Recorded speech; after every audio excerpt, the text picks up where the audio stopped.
Hello guys, welcome back. This is Rich Dad Poor Dad, Chapter 5, Lesson 4, The History of and the Power of Cooperation. I remember in school being told the story of Robin Hood and his merry men. My school teacher thought it was a wonderful story of a romantic hero, a Kevin Costner type, who robbed from the rich and gave to the poor. My rich dad did not see Robin Hood as a hero. He called Robin Hood a crook. Robin Hood may be long gone, but his followers live on. How often I still hear people say, "Why don't the rich pay for it?" Or, "The rich should pay more in taxes and give it to the poor." It is this idea of Robin Hood, or taking from the rich to give to the poor, that has caused the most pain for the poor and the middle class. The reason the middle class is so heavily taxed is because of the Robin Hood ideal. The real reality is that the rich are not taxed. It's the middle class who pays for the poor, especially the educated upper income middle class. Again, to understand fully how things happen, we need to look at the historical perspective. We need to look at the history of taxes. Although my highly educated dad was an expert on the history of education, my rich dad fashioned himself as an expert of the history of taxes. Rich Dad explained to Mike and me that in England and America originally, there were no taxes.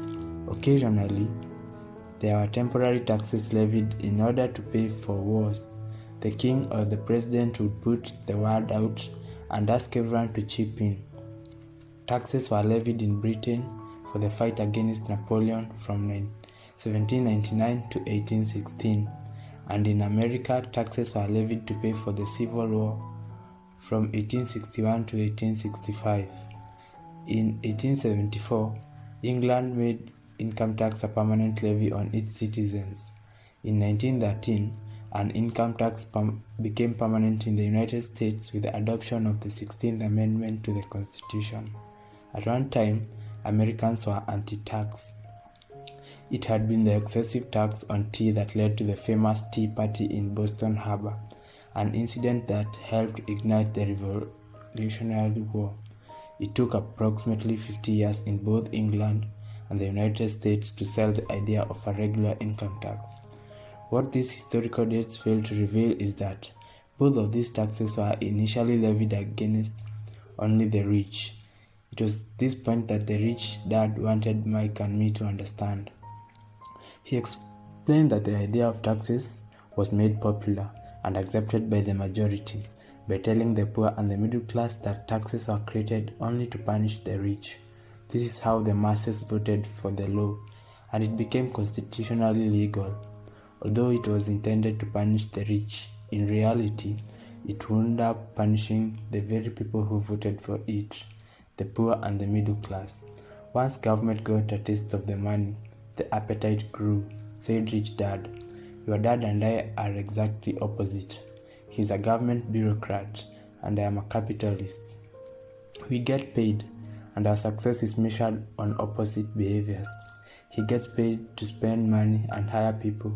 The more he spends and the more people he hires, the larger his organization becomes. In the government, the larger his organization, the more he is respected. On the other hand, within my organization, the fewer people I hire and the less money I spend, the more I am respected by my investors. That is why I don't like government people. They have different objectives from most business people. As the government grows, more and more tax dollars will be needed to support it. My educated dad sincerely believed that government should help people. He loved John F. Kennedy and especially the idea of the Peace Corps.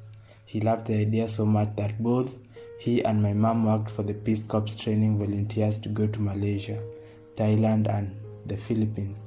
He always strived for additional grants and increases in his budget so he could hire more people, both in his job with the education department and in the Peace Corps. That was his job. From the time I was about 10 years old, I would hear from my rich dad that government workers were a pack of lazy thieves. And from my poor dad, I would hear that the rich were greedy crooks who should be made to pay more taxes. Both sides have valid points. It was difficult to go to work for one of the biggest capitalists in town and come home to a father who was a prominent government leader. It was not easy knowing who to believe. Yet, when you study the history of taxes, an interesting perspective emerges. As I said, the passage of taxes was only possible because the masses believed in the Robin Hood theory of economics, which was to take from the rich and give to everyone else. The problem was that the government's appetite for money was so great that taxes soon needed to be levied on the middle class, and from there it kept trickling down. The rich, on the other hand, saw an opportunity. They do not play by the same set of rules. As I stated, the rich already knew about corporations, which became popular in the days of sailing ships. The rich created the corporation as a vehicle to limit their risk to the assets of each voyage. The rich put their money into a corporation to finance the voyage. The corporation would then hire a crew to sail to the New World to look for treasures. If the ship was lost, the crew lost their lives, but the loss to the rich would be limited only to the money they invested for that particular voyage. The diagram that follows shows how the corporate structure sits outside your personal income statement and balance sheet. Assets are reduced or diminished by expenses to income. It is the knowledge of the power of the legal structure of the corporation that really gives the rich a vast advantage over the poor and the middle class. Having two fathers teaching me, one a socialist and the other a capitalist, I quickly began to realize that the philosophy of the capitalist made more financial sense to me. It seemed to me that the socialists ultimately penalized themselves due to their lack of financial education. No matter what the take from the rich crowd came up with, the rich always found a way to outsmart them. This is how taxes were eventually levied on the middle class. The rich outsmarted the intellectuals, solely because they understood the power of money, a subject not taught in schools. How did the rich outsmart the intellectuals? Once the take from rich tax was passed, cash started flowing into government coffers. Initially, people were happy. Money was handed out to government workers and the rich. It went to government workers in the form of jobs and pensions. It went to the rich via their factories receiving government contracts. The government became a large pool of money. But the problem was the fiscal management of that money. There really is no recirculation. In other words, the government policy, if you are a government bureaucrat, was to avoid having excess money. If you failed to spend your allotted funding, you risked losing it in the next budget. You would certainly not be recognized for being efficient.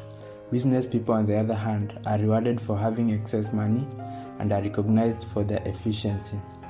As this cycle of growing government spending continued, the demand for money increased and the tax the rich idea was now being adjusted to include lower income levels, down to the very people who voted it in, the poor and the middle class.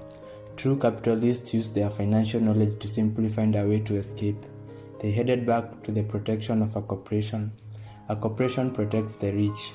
But what many people who have never formed a corporation do not know is that a corporation is not really a thing. A corporation is merely a file folder with some legal documents in it, sitting in some attorney's office registered with a state government agency. It is not a big building with the name of a corporation on it. It is not a factory or a group of people. A corporation is merely a legal document that creates a legal body without a soul. The wealth of the rich was once again protected. Once again, the use of corporations became popular once the permanent income laws were passed, because the income tax rate of the corporation was less than the individual income tax rates. In addition, as described earlier, certain expenses could be paid with pre-tax dollars within the corporation. This war between the haves and have-nots has been going on for hundreds of years. It is the take from the rich crowd versus the rich. The battle is waged whenever and wherever laws are made. The battle will go on forever. The problem is the people who lose are the uninformed, the ones who get up every day and diligently go to work and pay taxes. If they only understand the way the rich play the game, they could play it too. Then, they would be on their way to their own financial independence. This is why I cringe every time I hear a parent advise their children to go to school so they can find a safe, secure job. An employee with a safe, secure job without financial aptitude has no escape. Average Americans today work 5 to 6 months for the government before they make enough to cover their taxes. In my opinion, that is a long time. The harder you work, the more you pay the government. That is why I believe that the idea of take from the rich backfired on the very people who voted it in. Every time people try to punish the rich don't simply comply, they react. They have the money, power, and intent to change things. They do not just sit there and voluntarily pay taxes. They search for ways to minimize their tax burden. They hire smart attorneys and accountants and persuade politicians to change laws or create legal loopholes. They have the resources to effect change. The tax code of the United States also allows other ways to save on taxes. Most of these vehicles are available to anyone, but it is the rich who usually look for them because they are minding their own business. For example, 1031 is jargon for Section 1031 of the Internal Revenue Code, which allows a seller to delay paying taxes on a piece of real estate that is sold for capital gain through an exchange for a more expensive piece of real estate. Real estate is one investment vehicle that allows such a great tax advantage. As long as you keep trading up in value, you will not be taxed on the gains until you liquidate. People who do not take advantage of these tax savings offered legally are missing a great opportunity to build their asset columns. The poor and middle class do not have the same resources. They sit there and let the government's needles enter their arm and allow the blood donation to begin. Today, I am constantly shocked at the number of people who pay more taxes or take fewer deductions simply because they are afraid of the government. And I do know how frightening and intimidating a government tax agent can be. I have had friends who had their businesses shut down and destroyed, only to find out it was a mistake on the part of the government. I realized all that, but the price of working from January to mid-May is a high price to pay for that intimidation. My poor dad never fought back. My rich dad didn't either. He just played the game smarter. And he did it through corporations, the biggest secret of the rich. You may remember the first lesson I learned from my rich dad. I was a little boy of 9 who had to sit and wait for him to choose to talk to me. I often sat in his office waiting for him to get to me. He was ignoring me on purpose. He wanted me to recognize his power and desire to have that power for myself one day. For all the years I studied, I learned from him. He always reminded me that knowledge was power, and with money comes great power that requires the right knowledge to keep it and make it multiply. Without that knowledge, the world pushes you around. Rich Dad constantly reminded Mike and me that the biggest bully was not the boss or the supervisor, but the taxman. The taxman will always take more if you let him. The first lesson of having money work for me, as opposed to working for money, is really all about power. If you work for money, you give the power up to your employer. If your money works for you, you keep and control the power. Once we had this knowledge of the power of money working for us, he wanted us to be beneficially smart, financially smart, and not let bullies push us around. You need to know the law and how the system works. If you are ignorant, it is easy to be bullied. If you know what you are talking about, you have a fighting chance. That is why he paid so much for smart tax accountants and attorneys. It was less expensive to pay them than pay the government. His best lesson to me, which I have used most of my life, is be smart and you won't be pushed around as much. He knew the law because he was a law-abiding citizen. He knew the law because it was expensive not to know the law. If you know you are right, you are not afraid of fighting back, even if you are taking on Robin Hood and his hand of merry men. My highly educated dad always encouraged me to seek a good job with a strong corporation. He spoke of the virtues of working your way up the corporate ladder. He didn't understand that by relying solely on a paycheck from a corporate employer, I would be a docile cow ready for milking. When I told my rich dad of my father's advice, he only chuckled. Why not on the ladder? Was all he said. As a young boy, I did not understand what the rich dad meant by owning my own corporation. It was an idea that seemed impossible and intimidating. Although I was excited by the idea, my youth would not let me envision the possibility that grown-ups would someday work for a company that I would own. The point is, if not for my rich dad, I would have probably followed my educated dad's advice. It was merely the occasional reminder of my rich dad that kept the idea of owning my own corporation alive and kept me on a different path. By the time I was 15 or 16, I knew I was not going to continue down the path my educated dad was recommending. I did not know how I was going to do it, but I was determined not to head in the direction most of my classmates were heading. That decision changed my life. It was not until I was in my mid-20s that my rich dad's advice began to make more sense. I was just out on the Marine Corps and working for Xerox. I was making a lot of money, but every time I looked at my paycheck, I was always disappointed. The deductions were so large, and the more I worked, the greater the deductions. As I became more successful, my bosses talked about promotions and raises. It was flattering, but I could hear my rich dad asking me in my ear, "Who are you working for? Who are you making rich?" In 1974, while still an employee for Xerox, I formed my first corporation and began minding my own business. There were already a few assets in my asset column, but now I was determined to focus on making it bigger. Those paychecks with all the deductions made all the years of my rich dad's advice make total sense. I could see the future if I followed my educated dad's advice. Many employers feel that advising their workers to mind their own business is bad for business. I'm sure it can be for certain individuals, but for me, focusing on my own business, developing assets, made me a better employee. I now had a purpose. I came in early and worked diligently, amassing as much money as possible so I could begin investing in real estate. Hawaii was just set to boom, and therefore there were 4 fortunes to be made. The more I realized we were in the beginning stages of a boom, the more Xerox machines I sold.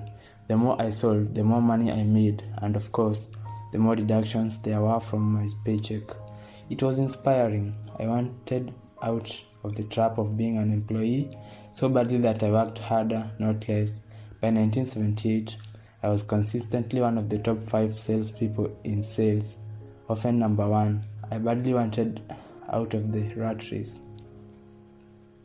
In less than 3 years, I was making more in my own little corporation, which was a real estate holding company, than I was making at Xerox. And the money I was making in my asset column, in my own corporation, was money working for me, not me pounding on doors selling copiers. My rich dad's advice made much more sense.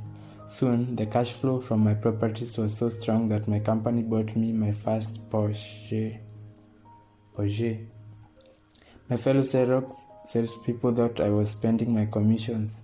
I wasn't. I was investing my commissions in assets. My money was working hard to make more money. Each dollar in my asset column was a great employee, working hard to make more employees and buy the boss a new Porsche with before tax dollars. I began to work harder for Xerox. The plan was working, and my Porsche was the proof. By using the lessons I learned from my rich dad, I was able to get out of the proverbial rat race of being an employee at an early age.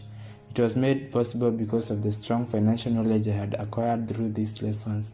Without this financial knowledge, which I call financial IQ, my road to financial independence would have been much more difficult. I now teach others through financial seminars in the hope that I may share my knowledge with them. Whenever I do my talks, I remind people that financial IQ is made up of knowledge from 4 broad areas of expertise. Number 1 is accounting, what I call financial literacy, a vital skill if you want to build an empire.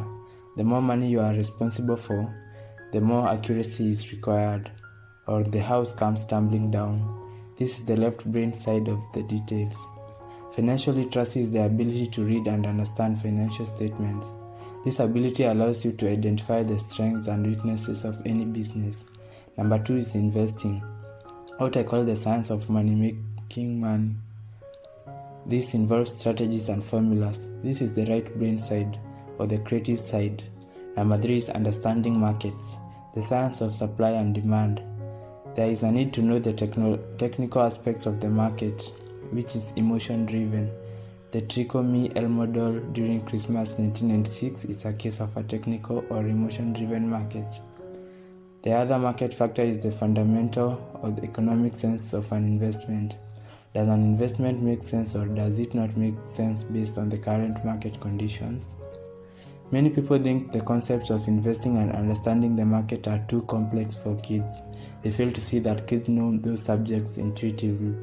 For those not familiar with the El model, it was a Sesame Street character that was highly touted to the kids just before Christmas. Most all kids wanted one and put it at the top of their Christmas list. Many parents wondered if the company intentionally held the product off the market while continuing to advertise it for Christmas. A panic set in due to high demand and lack of supply. Having no dolls to buy in the stores, scalpers saw an opportunity to make a small fortune from desperate parents. The unlucky parents who did not find a doll were forced to buy another toy for Christmas. The incredible popularity of the Trico-Me-El model made no sense to me, but it serves as an excellent example of supply and demand economics. The same thing goes in the stock, bond, real estate, and baseball card markets. Number 4 is the law. For instance, utilizing a corporation wrapped around the technical skills of accounting, investing, and markets can aid explosive growth. An individual with the knowledge of the tax advantages and protection provided by a corporation can get rich so much faster than someone who is an employee or a small business sole proprietor. It is like the difference between someone walking and someone flying. The difference is profound when it comes to long-term wealth. Tax advantages. A corporation can do so many things that an individual cannot, like pay for expenses before it pays taxes. That is a whole area of expertise that is so exciting, but not necessarily to get into unless you have the sizable assets or a business. Employees earn and get taxed, and they try to live on what is left. A corporation earns, spends everything it can, and is taxed on anything that is left. It's one of the biggest legal tax loopholes that the rich use. They are easy to set up and not expensive if you own investments that are producing good cash flow. For example, by owning your own corporation, vacations are board meetings in Hawaii, car payments, insurance, repairs are company expenses. Health club membership is a company expense. Most restaurants, meals are partial expenses, and so on, but do it legally with pre-tax dollars. Protection from lawsuits. We live in a litigious society. Everybody wants a piece of your action. The rich hide much of their wealth using vehicles such as corporations and trusts to protect their assets from creditors. When someone sues a wealthy individual, they are often met with layers of legal protection and often find that the wealthy person actually owns nothing. They control everything but owns nothing. The poor and the middle class try to own everything and lose it to the government or to fellow citizens who like to sue the rich. They learned it from Robin Hood's story, take from the rich, give to the poor. It is not the purpose of this book to go into the specifics of owning a corporation, but I will say that if you own any kind of legitimate assets, I would consider finding out more about the benefits and protection offered by a corporation as soon as possible. There are many books written on the subject that will detail the benefits and even walk you through the steps necessary to set up a corporation. One book in particular, Think and Grow Rich, provides a wonderful insight into the power of personal corporation. Financial IQ is actually the synergy of many skills and talents, but I would say that it is a combination of the 4 technical skills listed above that make up the basic financial intelligence. If you are inspired to grow to great wealth, it is the combination of those skills that will greatly amplify an individual's financial intelligence. In summary, the rich people with corporations, the people who work for corporations. So, on one side, they earn, spend, and pay taxes. but the people who work for corporations, they earn, pay taxes, and spend. As a part of your overall financial strategy, we strongly recommend owning your own corporation wrapped around your assets. And this is the end of chapter 5. Thank you. See you in chapter 6.